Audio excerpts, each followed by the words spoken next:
This week in sports was highlighted by, if you're in the US, it was highlighted by the NFL divisional round. If you followed football, it was United and Arsenal and United in a title hunt, I heard. Uh, but it's the NBA that keeps on giving. Every single day, there is some storyline, there is some game, there is great action all the time. Um, Tons of stuff to talk about. Let's get started. I'll talk about the stat that I wanted to talk about yesterday because we didn't record, but I had the stat ready that five of the six teams in the West, the top six teams in the West played yesterday, and all of them lost. Denver lost to OKC, Memphis lost, Pelicans lost to the Suns, Pelicans lost to the Miami Heat, Dallas lost to Clippers, and Warriors lost to the Nets. It was a weird day, and none of them wanted to win. And you could see it in the standings, right? Like Lakers won a game, and suddenly they're like 4 games behind Pelicans, who are in fourth, and Lakers are like 12th. So 4 and 12 are divided by just 4 games. It's a very jumbled up Western Conference, and the teams that are in 4, 5, 6, 7, 8, 9, 10, 11, 12 might not be 4, 5, 6, 7, 8, 9, 10, 11, 12 going into next week. It's that close. I think the top three have kind of separated themselves, the Denver Nuggets, Memphis Grizzlies, and even the Sacramento Kings to an extent. But everyone else is right in the mix there. Right. We'll talk about Lakers. We'll start off with that incredible win yesterday over Portland. A lot of they conceded 40 points in the second quarter, had a difference of 28 points, 32 points, and they had a 25-point comeback victory. LeBron James being amazing yet again. Thomas Bryant, what a find, what a signing. He was amazing. And then Pat Beverly with all those trash talking against Dame Lillard. Great fun to watch. Great fun to watch. The Lakers now, they've been putting on results consistently, don't you think? They beat the Memphis Grizzlies the other day. They beat Portland yesterday. And some kind of momentum. Anthony Davis coming back in a couple of weeks, making trades. Got Rio Hachimura. How is that even going to impact? Where is he going to play? Look. So there's two selling points to Hachimura. Apart from he's not terrible at defense, but his main two selling points are he's 6'8" and physical, can get physical, and he shoots the three really well. And these were his two. Like he is behind Bertans, then the next best option on that squad. On the old squad. For the Lakers, 6'8", physical, doesn't matter so much as the can shoot the three part. Just any can shoot the three. 30% plus counts as can shoot the three in LA. Is a huge plus. Like who is their three shooter? They're relying on these random names who you don't know how they'll hold up in the clutch in big games, planes, forget playoffs. It's okay. It's not. I mean, it's what was available. I don't think it was like that by any stretch there. Step one to make building a championship squad move, but it's what was available. That's not a bad move. Yeah, I like the move. I think Hachimura, I saw that he's averaging 40% plus on catch and shoot threes over the last 2 years. That's pretty good. That's a good average. And I think with Russ and LeBron, would you take that chance? A good catch and shoot three shooter. Definitely. Russ can assist, LeBron can assist, Hachimura can just go in the corner and just shoot those threes. And I think he's a good ad. I think that just went under the radar. Not too much talk about it, but I think that's a really good ad. It's players like these that were missing in the Lakers. We spoke about this last week, right? And I think he's a nice ad. He's not really the reason why you would win a title or go deep in the playoffs, but he's the reason why you would win certain games, right? So that's what you want. Looking at the games from last week, before we do that, even Portland, they have lost 12 of the last 16. I know they won today, but before today, they lost 12 of the last 16, and today they won against San Antonio Spurs. It should not even count. Wait, I thought Portland were making a run. Weren't they on top of the Western Conference at one point in the season? They're now 13th right now. They're 13th right now. They're just above San Antonio and Houston Rockets. Nobody else is below them. Are they tanking? Like, what's happening in Portland? Are they tanking deliberately? Are they tanking like just because they're not good? What do they do now? Yeah, I don't think they are. I think it's the good old Portland again. So remember when at the start of the season when they were doing well, and we were trying to break down why it is that they were doing well. There were a few factors. Jeremy Grant was a huge addition. All those game winners and both ways on the court. He's a proper two-way player. A very light version of a fit Kawhi Leonard, but in the same mold. It's an interesting player to have on the squad. So that was a big step up for them. Josh Hart contributed fairly well, and I'm starting off also with the new additions and the role players. But then, so Jeremy Grant and all these role player contributions on top of the base of Simons, who's been frankly a revelation for several months now. last season and beyond. And then Lillard was back, refreshed. That injury and the break seemed to have done him some good. But another big factor why they were successful is for the first time in a long time, A, Nurkic was fit, B, he was actually playing basketball. Yeah. Defending well, being a good offensive weapon whenever they need him. He did okay. Cut to Jeremy Grant's still the same player, I think. Yeah. Somewhere they've lost the ability to get key stops and then key shots at the other end. Again, they're very Lillard heavy. Simons gets the points, but I don't quite get the same reassured sense from him anymore that he can carry teams to victory. And Nurkic has just absolutely gone back to good old Being Nurk, Nurkic. who's so there's that. I call him the bell curve Nurkic, where the extremes of the bell curve are where he actually plays good basketball, and then there's the middle of the bell curve. The peak is where he's injured, Yeah. and the rest of the bell curve is he's either on his way to or just coming out of recovery. And that's most of the Nuggets that we know, and we're seeing the same Nuggets again. So then they don't have rim protection. Their offense takes a beating in the paint because they don't have a whole lot of size. And the ones that they do, they're not really the greatest basketball players in the league. So yeah, that took a beating. And then somewhere they forgot how to use GP2 in the process. I don't think their defense is scaring anyone right now. Russ is not scared. Pat Bev's not scared. Nobody's scared. Absolutely. And given, even when they were doing well, right? We said that this team, maybe one round in the playoffs is the max they can go. Maybe they'll make the play-ins even, right? But that's like what Washington Wizards would do. Why would you be Portland and do that, right? So where do they do? What do they do? Do they trade their stars? I know that Lillard doesn't want to go, but is it a good decision for Portland to keep Lillard? Or should they just try to get a haul out of him and rebuild? No, it's good for them. I think it goes both ways. It's sort of like a codependent toxic situation that they have between. It's easy for me to say toxic. I'm doing it in jest, of course. But no, I think the city loves him. He's deeply embedded in their culture. I don't think he has any plans of leaving. And for the org, it's a statement. For them? Yeah, it is, because for the org, if first of all start with the question of, do they have ambitions of winning the title? Not every franchise does. A lot of them are just happy. There are entire sports ownership groups that whose entire strategy is to finish second or third. Never go to the top, but just do well enough to make money, and that's more profitable often than overspending on talent. At no point in the last 20 years have Portland given me the sense that they want to go for the title. And I say 20 years because they had a brief spell with Scottie Pippen before that, where it looked like they were going for it. No such ambition, right? Then if that ambition doesn't exist, what are you going to do with the hall? Will that hall fill up your arena the way Lillard does? Absolutely not.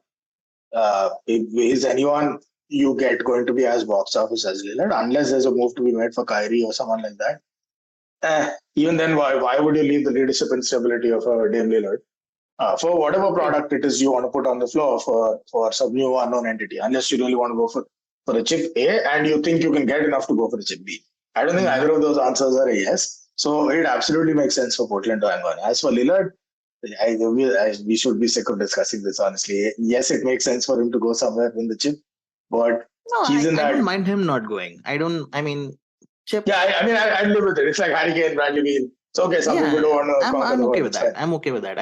Sometimes when players move franchises to win chips, we criticize them even, right? Like Kevin Durant, like James Harden.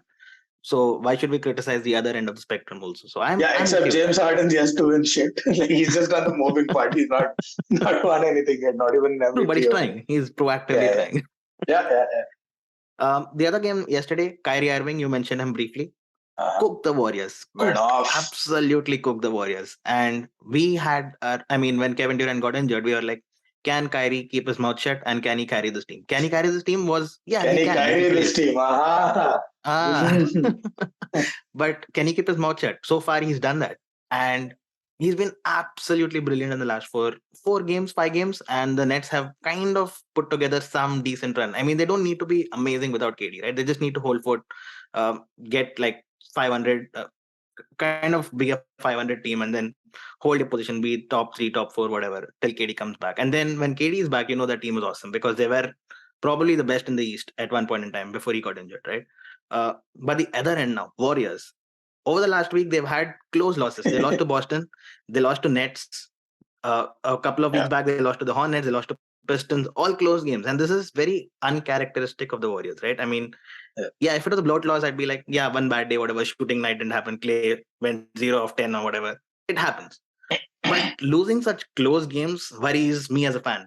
Do you think the Warriors should be worried? Because anytime it was a close game, you knew that they would close it out. It would be Clay, it would be Steph, they would get the shots off. Draymond would hit clutch threes whenever he wanted, and they would win. But that has not been happening too often now. Uh, Time for a Yeah, trade, and who is the trade? yeah. Trade is. Should I be worried? Yes. Should Warriors fans be worried? Yes. That Draymond doesn't exist anymore, and that Clay also has taken quite a bit of a backseat. He'll show up every once in a while, but it's not going to be a routine fixture. So now they're a Steph Curry, Jordan Poole team, especially on offense, especially in the clutch. Jordan Poole just doesn't give me that confidence. Game on the line, Mm-hmm. he's just not that guy. He's phenomenal, great bag of tricks. He's got everything going to the left, right, pull up. He has his own shot. He can create shots off the dribble. He can do all that, but he can't do it in the game on the line. It's not about skill. It's about judgment and decision making. It's the same issue Westbrook had in multiple teams that he led. It's come clutch. It's not that he becomes less of a player. He becomes less of a critical thinker and a decision maker. And it's the same issue I see with Poole. Same issue I see with Anthony Simon, which is fine. They're young. They'll learn. That's what's plaguing the team right now. Because if you look at like the Warriors, I was watching the Nets game and I'm thinking Kyrie's cooking, and this seems a little personal at some level. But the Warriors did okay. I thought they kind of went toe to toe. They had the better squad, man for man. They had the better matchups throughout, and everyone came to the party a bit, right? So Steph had a few points, Clay had whatever. Clay But had Poole, but that happens. yeah, Poole inefficient, but got points on the board. Kuminga showed up, Looney showed up, DiVincenzo pulled up from three a bunch of times, and he was flawless. Not a bad game. All they were missing was that final 1 minute. How do you keep tight? How do you get one stop? How do you score? That gets me worried a bit because suddenly nobody can do it except Steph. Yeah. Like Wiggins was okay last season. It doesn't seem to be happening. Poole was okay. It doesn't seem to be happening. So I'd be worried. Do they make a trade? Maybe because I mean, they just got showed up with defensively. Before you even get to the trade, I think defensively they could not stop. Kyrie, well, yeah, he's one of the best in the world when he wants to be the best in the world. They were letting Seth Curry get points. He got like 10 points in the fourth quarter. Like Seth Curry was dominating. You expect Seth Curry to pull up from three and make his shots? Yeah, I'll get that. But he was driving to the rim and getting. So where is Draymond Green? What is Looney doing? Like, where's the difference, right? And that was if you expect Looney to do anything when Draymond can't. Hey, playoff time, Looney was the guy who stopped Luka Doncic for a game. I remember that game so very well. And the only reason why he stopped Luka Doncic was he was so slow for Luka Doncic. Yeah. But that is what worries me. I mean, the defense has not been the Warriors' defense that you see. Even last season, when they were struggling, they were the best defensive team in the league, except the Celtics. That has kind of gone missing. I'm not too worried about Clay missing shots. GP2, Otto Porter Jr., where are those crucial rebounds? He used to get rebounds all the time, right? And that is kind of missing. And I think it's time for a trade, but I don't see where is the trade. I don't see because you don't need to replace the top five, right? I mean, I'm okay with these Wiggins, Looney, Draymond, Steph, and Clay. Yeah, but you can move Kuminga. You can move Kuminga. You can get something. But who do you get? I mean, is it worth moving a youngster like that to get someone for one season? Who is that one player that you would make a difference even? Happy to come off the bench, get your points, get your defensive stops. Who is that player? Who is that Otto Porter Jr. or GP2 kind of player? Yeah, you remember there was this, I mean, half the league was linked to him and they still are, but Collins is perpetually available. It's not a bad ad, this team, I must say. How do they fit him into the lineup? I think there's 10 ways they can do that. No, I know Collins off the bench. That's bold. No, I think. I drop Looney. Fuck Looney. Draymond plays the 5, Collins plays the 4. I think they've got enough. Small ball Warriors, I'll take my chances because positionally they're bang on it. So if you have a lineup of Seth, Freudian slip. If you have Steph, Clay, Wiggins, Collins, and Draymond, it's not a bad lineup. You can Looney can move in and out. Poole can move in and out. It's not a bad option. So I think that would be a great move. Collins. Otherwise, rim protection wise, they were linked to Miles Turner, but I was never quite wild about that move. Yeah, it's not really. I don't think he kind of fits into the Warriors mold. So Miles Turner is a bad move. I think Collins would be a pretty good pick for them, or maybe Jaren Jackson Jr. But Grizzlies won't give him up. There's no way the Grizzlies are giving up the defensive player of the year so far. So correct, exactly. So no chance. Yeah. Tough times for the Warriors. They also have a game against the Grizzlies coming up day after tomorrow on Wednesday. Um, Philadelphia slowly sneaking up the table. They're before you even know it, they're second in the table. Didn't see that coming. And Yeah. if you notice, they've been in good form. James Harden, since his Yeah. injury, has been averaging like 12, 13 assists every game. Embiid, every time he steps on the floor, he's scoring 35. They kind of seem like a juggernaut right now, unstoppable. Uh, I know that we make fun of their playoff runs and their injuries and all that, but Embiid is a bad matchup. I mean, for anybody in the league, right? I mean, he's a guy who could go toe to toe with Giannis and trouble him. He's a guy who could go toe to toe with KD and trouble him. He could go toe to toe with the Celtics and trouble them because of his size. Is that if fit? Of course, we have the disclaimer for every team. If fit, do we take the Sixers seriously? At Yeah. least now. Yeah, every year. The reason for not taking them seriously is that they're never fit. If they're fit, absolutely, I'd be shitting bricks at the prospect of playing the Sixers. If I was any team in the East, I'd be Yeah. shitting bricks. The problem is that they don't show up, and then Embiid's fitness Yeah. within a series, you never know if he's going to last. Forget, Yeah. is he going to be up for it? Harden, there's another issue. Over the last 3-4 years, does he show up highly motivated? Does he bolt at the first sign of trouble? He's been kind of shaky, honestly, in the last 4 seasons. Yeah. He's not really inspired a whole lot of confidence. But things are going well. He's the superstar, James Harden. Push comes to shove, not always the dog that you'd expect him to be. These are my two concerns. But if they're fit, they're fire, that team. Yeah. Did you see the rumors a few weeks back? I think it was on Christmas Day, wasn't it? Where Harden was linked to the Houston Rockets again next season, that he wants to go back to Houston. Uh, That's not gonna why happen. would the first of all, why would the Houston Rockets want James Harden? Because I thought they're rebuilding and have a bunch They won't. young core and whatnot. They So won't. He would want to go back. They wouldn't want him. He probably misses the strip clubs or one of those things. I can't think of a single basketballing reason why he'd want to go back. By the way, Darren Morey's in Philadelphia. Who the hell is making this move in Houston? It's not going to happen. of course. The other team I want to talk about in the West, OKC. I know they're 11th or 12th today because the other team won, and we talked about how close the table is. But they won 11 of the last 16 games, going a completely opposite direction to the Portland Trailblazers. Now, I watched the OKC play the other day, and SGA and Josh Giddey, and they have Jalen Williams now, and that trio rather, they look really fun to watch. And I think if the OKC make the playoffs, they won't win, but they could really trouble any seed. They could trouble the Nuggets, they could trouble the Grizzlies, they could trouble the Warriors even. Should they? I know that Chet Holmgren is out injured for the season and he'll come back next season. He's a big guy. Yeah. But should they make a trade this season to just make it fun? I mean, what's to lose? They can get whoever they want. They have enough picks to get whoever they want. Right? Should they make a trade? And do you have any targets in mind? Yeah. So they've got the backcourt's kind of solid. Shagel and Giddy, I like that. Ludot, nifty defense. Great defender, yeah. Yeah, way too inconsistent offense. It's all over the place. You don't even know if you can give him the ball so many times. Yeah. So that is a concern, but not the number one thing that they should fix. Somewhere between Williams and Muscala is pretty much where they've got to look at. Their front court is where it kind of gets disappointing a little bit. Yeah, I love Williams. He's a young guy, rookie season, and he's been brilliant. Yeah, for sure. I mean, so that they've got Holmgren coming back also, but in the short term. Front court is where I'd look, right? So a good forward or a center or something. I mean, you were mentioning Capella. Capella would be a good move. Miles Turner, not for the Warriors, but for OKC would be a decent move. They can pay him. Works for him. He gets playing time. He gets to showcase. If they become something great, if not, there will be other suitors once he gets to play those minutes for this team. Should they get a little more ambition and go for some big name, like not big, but a little bigger name like Jeremy Grant? Like Portland, you never know where they're going. Why not make a move for Jeremy Grant?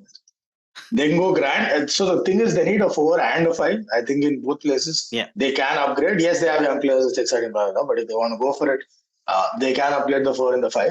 And that opens up a whole host of options. There's Jeremy Grant.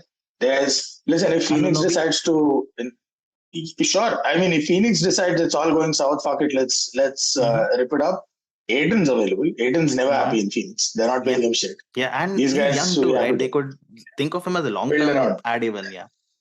I like the Aiton thing for OKC more than Capella because for me that gives me Pelicans vibes. Like it's the start of something with a whole bunch of young players and the world's your oyster. That's exciting. Yeah. Remember a couple of years ago where they added Chris Paul and the team looked totally different and they even troubled the Houston Rockets. They took them to a 7-game series, if I remember correctly. Should they add an experienced veteran to this lineup and go that route? Like I'm thinking someone like a team that is tanking or might not do great. Why not go for someone like DeRozan? Why not Westbrook? Can someone take Westbrook? He is a hometown hero. It's OKC. Why would Westbrook go back to OKC? Why would Westbrook go anywhere? Why would anyone get Westbrook? He's getting simple. 6th man of the year, by the way. He should, honestly. If the Lakers finish top 5, absolutely. Otherwise, I think it's overrated. There are other options. Please talk me out of this. There is a bet available online for LeBron James to get the MVP, which is at 33:1. Which basically you bet $100, you get $3,300. No. Now, if the Lakers finish top 5, the media will go crazy. He's going to get the record of the highest scorer in the league. He might obviously be like top 2 or 3 in the points per game. And don't you think all of that hype will push, like there'll be a media push for LeBron to get an MVP? I tell you what, at those odds, it's not bad to toss $100, maybe hedge your bet a little with someone else, but it's not a bad. The odds just came back to me. I didn't hear it quite clearly. Yes, you should put money there. I like that odd. I was hoping that you talk me out of it, but we'll see. No, the way I look at it is I'm going to piss away $100 on some useless gadget that I'll use 3 times. I might as well put it here and see if something works. The whole lot better than crypto in the current market. Absolutely. Don't remind me about crypto. Talking about that reminds me, yesterday we saw Pat Beverly talk trash to Dame Lillard, and then you saw the press conference get a little ugly as well.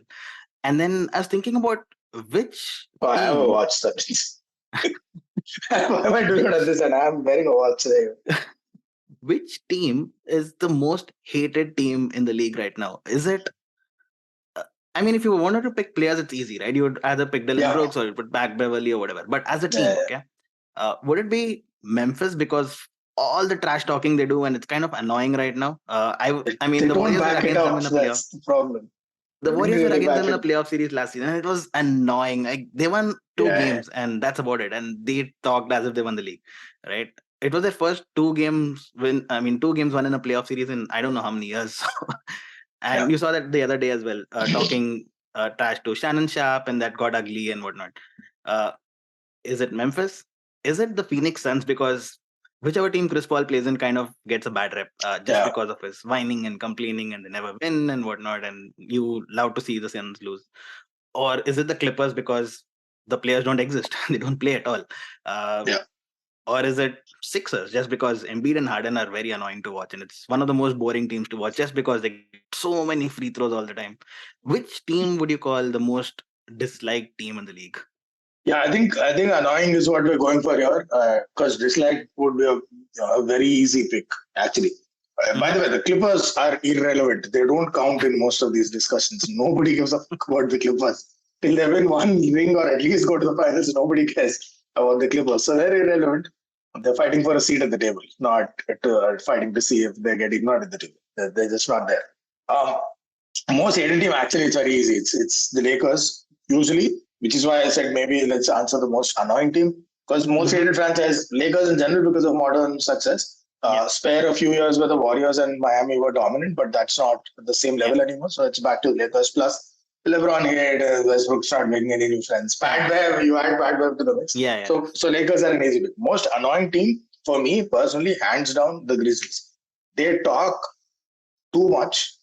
First of all, the trash talk's not even good. It's embarrassing. It's not even like quotable quotes. It's not fun. It's nonsense trash talk. Exactly right. I mean, Luka talks trash, but that's fun to watch, and he cooks them on the other end as well. These guys don't back it up. That's the problem. So Ja Morant's exciting. The whole team's exciting. They're fun. They would have been more fun to watch or as much fun, if not more, as the Pelicans, except they talk too much, which is always great. It's a sign of ambition. It's a sign that you believe in yourself. I have no problem with trash talk. I love it. Problem is when you do that, when you talk trash about the Warriors and you get schooled by them in the game, you barely touch once the ball confidently. And you talk trash against the Lakers LeBron and then James. They take you down. Yeah, like LeBron. Like if you're going to comment, he found a weak spot in LeBron James. I'm like, wow, he Yeah, must be he like best defender in the league. defended. Like LeBron likes to go left or he doesn't like to go left. I'm like, wait, this guy has scored like 38,000 points and you're telling he doesn't like to go left? No, I thought he was onto something. I thought maybe he's picked out some niche thing. Like a lot of defenders do this against the greats like KD, Kobe, Harden, all the best scorers. Some Uh-huh. defenders who have a number on them, they find this one thing where if I post him there, it's a lower probability. Whatever. I thought he's onto something, and then he said he doesn't like going left hand. Of course, that's your big Brahmastra. Yeah, they're embarrassing, man. And you know the saying, you come at the king, you better not miss. Yeah, I mean, that was funny. I mean, I rarely root for the Lakers when they play, but playing against Grizzlies, I don't want to root for the Grizzlies. I'm like, why would you The root for the fuck? Grizzlies? That's so annoying. See this is what I mean by hate. Agreed. It's I totally agree. irrational, disproportionate. I love to see the Lakers lose just to make fun of them. I mean, it's entertaining. Even as a You supporter, it's fun to see them lose because you know the memes are going to be insane every time the Yeah, Lakers exactly, right? stand. I mean, Russell Westbrook saying you're out there to have fun and what Bad what can get Bev. better than that? Oh, that was Uh, the worst of the worst. Yeah. you mentioned the Clippers briefly, and this is a comment we got on YouTube from last week where we said the Uh-huh. Clippers started off as one of the favorite teams in the West, and currently they are a 500 or below team. What went wrong with the Clippers? I know it's an easy answer, but do you want to emphasize on that? No, no, it's an easy answer. It's the same thing that goes wrong every year. It's the same thing. They have probably the deepest squad in the league. Nobody is ever on the court. That's the Absolutely, problem. They're very deep on paper. yeah. It's the same thing. Uh, have you watched Kawhi's games of late? He's been terrific. He's looking like Kawhi Man, Leonard of every time he 2020. plays, he's fire. That's what's so annoying. That they don't give a fuck. They show up when they want to. Every time they do, it's box office basketball, Yeah. and then that's it. They disappear. They decide, oh, we're too good for this. It's He's one of annoying. the Oh, most they're not dependable fit. players. It's kind of Yeah, weird. Like when you don't play at all, and when you play, you're suddenly one of the most dependable players. I mean, KD and Kawhi Leonard. I think these are two players I yeah. would value so much. Like you can get a bucket whenever you want, right? Like 2 points to win the game. I depend on KD and I depend on Kawhi Leonard. And You think Anthony something? Davis. Anthony Davis. Anthony Davis. It's very dependable. Now, Same issue. if Very dependable. now Kawhi Leonard seems to be fit. He's playing a little more regularly now. I don't care about Paul George. He's still playing. Oh, hey, where did that come from? Uh, would you take the Clippers seriously if they reach the playoffs? Yes, it's same answer as Sixers. Yes, they're a phenomenal team when they're all fit. I mean, We've you never expect them to be seen fit sometime or the other, right? we've never seen this full fucking squad fit for like 10 games in a row. It has never happened. They went for Gotta an love entire these guys. season where I think the starting five didn't all play together till like 50th game of the season or something. Yeah. It's insane. They're even worse than Philly, but I would take them seriously, absolutely, because they're the kind of players who they'll come back from injury and they'll be fired straight away. Yeah, and they're not scared of Kawhi, the Paul big stage George. either, right? Like unlike the Sixers, like with Sixers, you saw that there's James Harden in the playoff, that storyline goes on. Embiid getting injured, that storyline. The Clippers, on the other hand, I'm scared of Kawhi Leonard in the playoffs. He is Yeah, yeah, brilliant, and Paul absolutely. George, we saw him screw it up once in the bubble, which he That's gets a okay. He lot of had his flack for, trial by but he's still fire okay. last season. Last season, I Yeah, think he kind of pulled all of yeah. that back. So So it's pretty good. Clippers, I think I would still kind of value them a little bit more than the Sixers. It'll be a Yep. fun finals if the Clippers and the Sixers reach the finals because the two teams who nobody expects them to reach the finals, just because you Yeah. expect something bad is going to go with them. Yeah. I have a closing question before we go. This is out of syllabus. I was thinking about the Pelicans and how amazing they've been and how deep their roster is or they've discovered it to be. I don't know if they came Yeah, into the season with this level of confidence in the depth. Um, Having seen all of this with Zion in and out and the way they've been playing, with Ingram out most of the season, did he yeah. play at all? Did he play in the beginning, He Ingram? played a few A games, little but bit, right? he's Yeah. coming back, so he's just started practicing 5-on-5 and whatnot. Yeah, that's my question. So, with the team being this good, let's assume you have Zion for the rest of the season through playoffs, wherever they go. Would you really want to bring Ingram back? Because that takes away Hmm. minutes from a lot of players that A have been developing, B, it's a winning formula. Zion and Ingram, you don't really have a whole lot of sample data to know how that Yeah. team plays out. Mm. Would you actually bring Ingram back full time? So if you remember the start of the season where the KD rumors are going on, I'm like, if the Nets were happy to take on Ingram and whatever picks you want for KD, Yeah, I would absolutely do that because I thought that would make a great trade. Now that is not happening, yeah. of course, because KD is kind of happy with the Brooklyn Nets right now. Ingram. That's interesting. Ingram actually almost defeated the Suns last year in the playoffs, didn't he? Alone, without Zion. And Zion himself can do that again. So if Yeah, you're so a bottom feeder, hypothetical. Ingram, Zion, if you could only take one, hypothetical, who would you take? I'd keep them. I'd keep him because I think Zion's never been to a playoff Yeah, game ever. He's not even played a play-in game ever. So I've yeah. never seen him in the playoffs. I don't expect he'll be bad. I think he'll be good still. Doesn't look like But the it kind of won't guy hurt that's to. intimidated by any stage. Yeah, he doesn't. He's a superstar. I think as long as I Yeah, think his only weakness is fitness, and I think as long as he's yeah, fit, he'll be good. yeah, They have yeah. CJ McCollum. They have Zion. It wouldn't hurt to have Ingram. I mean, what is the replacement? Like, are you gonna get? No, there is no Are you replacement. gonna get a? Because Ingram can average 25 in a playoff series. He can be the best player in a series, right? And that's what you want to win playoff series. I think they can Now, win a series or two if unless they don't get, I think they can too. as long as I they think they don't can too. capsize. And actually, Ingram's my Yeah, biggest worry. I know he was phenomenal in the playoffs. If we get that same Ingram this time also, I think this team's insane. With Zion, yeah, a lot of big players like Paul George, etc. Sometimes they used to crumble. With Paul George, yeah, at least it used to happen that he crumbles on the big stage, and usually that's because they have a certain level of influence to maintain a certain cachet, and yeah, there is fear of failure somewhere in that pressure. There's fear of failure. yeah. What if this goes? With Zion, I think he doesn't covet his status as much as a lot of the other stars True, do. Doesn't true. seem like he's fussed about all the. He just loves the sport. He has fun. Yeah, That's the guy I fear the most then in the league true. because he doesn't covet anything. He's not afraid to lose it, which means he plays with zero fear in a game. So Yeah, the stage then doesn't matter. yeah. It's frightening if he's fit. Like there is no. I mean, if you had Giannis to has the put same thing. hierarchy in this team, right? It was Zion first, Ingram second, CJ Yeah, McCollum third, or Ingram and McCollum could probably be interchanged. It's always Zion first. Everyone knows yeah. that. There's no battling for that position, right? Uh, that way, I'm happy to have Ingram as the second scorer in the team. I think he can absolutely win a series for you. Uh, I as think he long as doesn't it's mind, which is the most important thing. He yeah, seems to be exactly. okay with this situation. Exactly. So who's the replacement? If Yeah. you're gonna get someone like Zach Lavine, I don't want it. I prefer Ingram. Oh no. If you're gonna get Yeah, for sure. someone of a higher class, like someone like a Kevin Durant, like I said, then obviously yes. Okay. I mean, it was a possibility before the season started, right? Then yes. But someone of the same caliber, same class, I agree. I think I'd stick with Brandon Ingram. I I think there's a agree. lot of things that goes on. Uh, I mean, team building and being a nice guy, being happy to be the second guy and all that. I think I'll take Ingram. I'd love for it if they could swap. For some reason, I'm a big Ant fan, and I would love to see him in the Pelicans, maybe sending him the other way. It's never I going to don't think happen. Minnesota is going to It'll be let a go fun. of Yeah, Ant it's never going anytime to happen. soon. Never going to happen. But that would have been They've a made fun. one bad trade already. That's Yeah. probably going to be the worst trade of history or whatnot. Yeah, man. If COVID comes around again, you'll be singing a different tune. Just before we go, any Right. fantasy tips for this week? I know you made a great trade or great pickup today. Do you want to talk about it? Three since last week. They're all doing fairly well. Hunter Mhm. missed a game today. That's kind of -1. But I got Hunter and Oladipo last week. I spoke about it. Glad to report works great. Yeah. Oladipo's giving me 32 to 38 every game, which is awesome. Hunter TBD, but not too bad. Picked up Duran today. Not the Lord of the Rings guy, the Detroit guy. Duran, small difference. Not the fruit either. Not that also. Oh God, no. Not the furniture brand in Secunderabad. Nope. So with Duran, the reason I took him is so I had Stewart start of the season because I kind of got the raw end of the deal in the draft. So I was Yeah. banking heavily on these non-entity teams and who I can pick up from there. So Detroit, I think I ran through their entire squad minus Grant, who they traded away.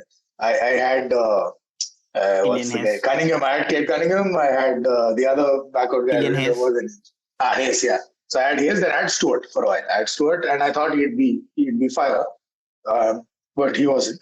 He sucked. So then I dropped Stewart. I went in another direction. I got Capella, Okongu, all that worked. Then I started looking at Duran, and I said, hold on. If I have realized that Stewart is not all that he's made out to be, at some point the coaching staff they see him every day in court. If I can figure this out in a Yahoo app, they can figure it out on the court. And sure enough, I saw Duran's shot attempts go up. For a front court guy who doesn't shoot the three, for shot attempts to go up, he's getting the ball. He's either getting rebounds, offensive rebounds, or he's getting the ball from the steal. both are good enough indicators for me that at some point he's going to make those shots. And if he's anything like Drummond, he's going to get a lot of rebounds off his own misses. So I can't really lose. I got him by day one, 51 points in his team debut today for me. Right. I'm That's a grinning great ear to ear. pickup. No, I mean it shows why you won the league 3 times in a row now. Great pickup. I like the strategizing behind why you went behind him. If I had to pick someone, it's someone on the same lines actually. So Mark Williams from Charlotte, whom you would not have heard of a lot, right? He was a Oh, rookie from this year's draft, went 15th or 16th somewhere around that range. Uh, Now the trade deadline is coming up, and I'm expecting Mason Plumlee to be traded by the Charlotte Hornets because the Hornets are not going anywhere. mm. Now I'm looking at who's the backup, Mark Williams, and I've seen him play a Up, few up, up, times. up. 15 minutes a game, he's getting 7, 8 rebounds. I'm like, okay, let's double that up. Let's play 30 minutes a game. Would you get 15 rebounds for me and 2 blocks? That'll do. I haven't picked him up Game yet. of Thrones. Game of Thrones I haven't picked strategy. him up yet, but that's a hope that I'll. That's a trade that I'll be doing soon. As soon as Plumlee gets traded, I'm gonna go to Mark Williams. So that's my fantasy tip. If anyone's Yeah, hearing this. just a small reality check. I know my strategy sounds very impressive when I explain it. It's only when it works out that it does. It's the same bullshit analysis that I do for all the down trades also, and they never quite pay off. But it sounds great when it works out. But nobody hears about those bad Yeah, trades. So exactly. I That's mean, it's the beauty I of mean, it. you have the resume. You won that league 3 times in a row now. So still Woo! chasing, I still beat all chasing. 9 of those people that nobody knows. All Right. right. All right then. That's all on today's episode. Great fun chatting with you, and I'll catch you next week. All right, cheers, man. Okay. Bye.